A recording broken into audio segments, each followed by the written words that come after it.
Assalamualaikum warahmatullahi wabarakatuh. Selamat pagi semua. Kembali lagi nih bersama Ospan, obrolan seputar pertanian. Halo Ospan lovers, balik lagi nih sama aku Abel yang kece. Hari ini aku bakalan ditemenin Bintang untuk memandu acara podcast kali ini. Hai Bintang, boleh nih disapa dulu Ospan lovers? Halo semua, kenalin aku Bintang. Kali ini aku bakalan nemenin Abel siaran tentang apa ya? Tentang apa nih Bel? Iya, hari ini kita akan bahas seputar agen perubahan nih. Nah, Bintang tahu nggak agen perubahan itu kayak apa? Wah, apa ya Bel? Wah, aku kurang tahu nih. Kamu sendiri tahu gak agen perubahan itu apa? Aku juga kurang tahu nih. Makanya aku ngundang dua temen aku dari Faperta buat sharing-sharing tentang pertanian, terutama agen perubahan. Langsung aja nih kita kenalan. Halo semua, selamat pagi. Kenalin, nama aku Eva tapi biasa dipanggil Caca. Dan aku Dida. Selamat pagi Ospan Lovers. Terima kasih ya atas undangannya. Seneng banget nih bisa sharing-sharing sama kalian. Iya, seneng banget nih bisa sharing-sharing. Halo Caca, halo Dida, salam kenal ya. Ngomong-ngomong, aku sama Abel tadi udah sempet nyinggung dikit soal agen perubahan. Tapi, karena kita berdua kurang paham, mungkin dari Caca dan Dida bisa bantu nih buat ngasih tahu ke Ospan Lover tentang agen perubahan itu apa sih? Ya, jadi agen perubahan itu adalah seseorang yang atas nama pemerintah atau penyelenggara komunikasi pembangunan yang berkewajiban untuk mempengaruhi proses pengambilan keputusan yang dilakukan oleh calon masyarakat. Ya, jadi itu. Nah, udah dijelasin nih apa itu agen perubahan. Selanjutnya, apa sih jenis-jenis agen perubahan itu? Iya, di agen perubahan tuh ada beberapa jenis. Yang pertama ada dari PNS, pegawai negeri sipil. Jadi dari PNS tuh biasanya di kayak mereka tuh turun dari perwakilan lembaga pemerintah. Terus kemudian ada swasta. Kalau swasta ini biasanya dari perusahaan-perusahaan kayak pupuk gitu yang menurunkan orang buat melakukan penyuluhan tentang entah itu inovasi baru tentang pupuk dan seperti itu. Terus yang terakhir ada swadaya. Ini kalau dari swadaya tuh biasanya dari orang-orang yang sudah cukup mumpuni atau yang udah berpengalaman dalam bidang ini untuk melakukan penyuluhan atau sharing tentang pengalaman mereka. Oke, jadi itu ya jenis-jenis agen perubahan. Selanjutnya, peran agen perubahan itu apa saja sih menurut kalian? Ya, peran agen perubahan itu sangat banyak ya. Tidak hanya sebatas pada fungsi menyampaikan inovasi dan mempengaruhi proses pengambilan keputusan. Tapi agen perubahan juga harus mampu mengorganisasikan, memotivasi dan menggerakkan, juga melakukan peran bantuan advokasi kebijakan yang diperlukan penerima manfaatnya. Jadi agen perubahan juga harus mampu menjadi jembatan penghubung antara pemerintah atau penyelenggara komunikasi pembangunan yang diwakili dengan masyarakatnya, baik dalam hal menyampaikan inovasi atau kebijakan-kebijakan yang harus diterima dan dilaksanakan, maupun untuk menyampaikan umpan balik atau tanggapan masyarakat kepada pemerintah atau bisa disebut lembaga penyelenggara yang bersangkutan. Nah, selanjutnya ada beberapa pertanyaan nih dari Ospan Lovers untuk Eva dan Dida. Yang pertama, contoh-contoh program agen perubahan itu apa saja sih? Kalau dari aku pribadi yang aku tahu tuh biasanya kalau agen perubahan melakukan penyuluhan, entah penyuluhan inovasi.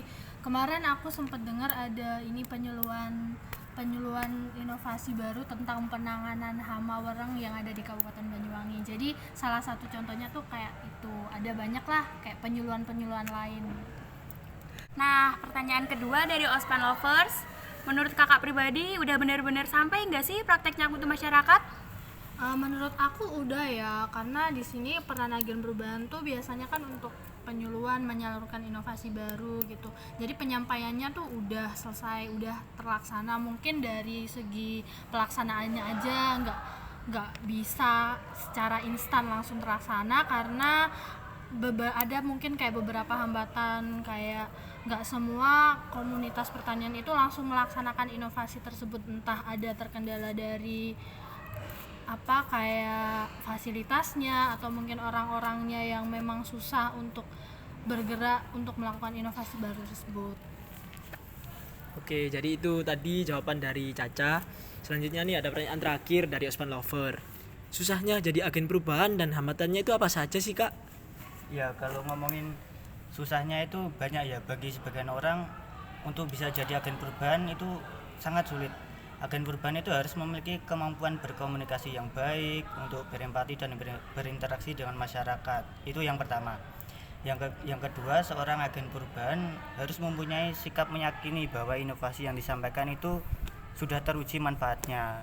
Kemudian yang ketiga, agen perubahan harus menguasai isi, fungsi, dan manfaat serta nilai-nilai yang terkandung, dan masih banyak syarat-syarat lain. Sedangkan kalau ngomongin tantangan yang sering terjadi itu penolakan terhadap inovasi yang disampaikan. Hal ini mungkin bisa terjadi karena sebagian besar masyarakat mau mengikuti inovasi atau perubahan tersebut apabila telah melihat pengaruh atau hasil akhir dari sebuah inovasi baru tersebut. Jadi masyarakat tidak langsung mempercayai sebelum melihat bukti. Nah, itu tadi jawaban dari Dida.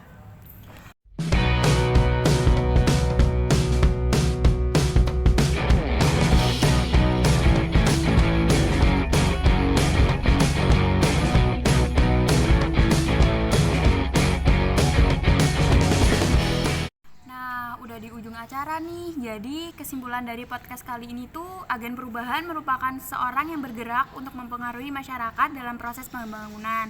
Tadi juga udah disebutin jenis-jenisnya apa aja, ada PNS, ada swasta, dan ada swadaya.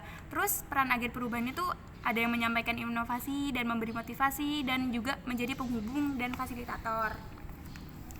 Nah, dalam pelaksanaannya, agen perubahan ini memiliki program biasanya yaitu penyuluhan kepada para kelompok tani, dan dalam pelaksanaannya itu biasanya terjadi hambatan-hambatan yang ada di lapangan. Contohnya yaitu penolakan masyarakat terhadap inovasi-inovasi baru karena mereka masih kurang percaya hasil dari inovasi tersebut. Nah, udah dijelasin nih teman-teman Ospan Lovers sama Kak Caca dan Kak Dida tentang agen perubahan. Dan juga tadi kakak-kakaknya juga udah ngejawab beberapa pertanyaan dari kalian. Bener banget nih Bel. Dan buat yang pertanyaannya belum terjawab, mungkin bisa dijawab di lain waktu ya. Oh iya, makasih juga buat Caca dan Dida yang udah meluangkan waktu buat sharing-sharing sama kita. Terima kasih juga. Kita jadi dapat ilmu baru nih dan jadi lebih tahu apa itu agen perubahan. Bener banget Bintang. Wah, gak kerasa nih dari tadi udah sharing-sharing sampai gak kerasa kalau udah di penghujung acara. Jadi udah waktunya pamit nih. Wah, iya, gak kerasa kalau udah harus pamit. Oke Ospan Lovers, terima kasih buat kalian yang udah dengerin podcast kita hari ini. Aku Bintang Dan aku Abel. Kita berdua pamit Pamit undur undur diri. diri. Semoga kalian tetap semangat dan Dan sehat sehat selalu. selalu. Sampai jumpa. Bye.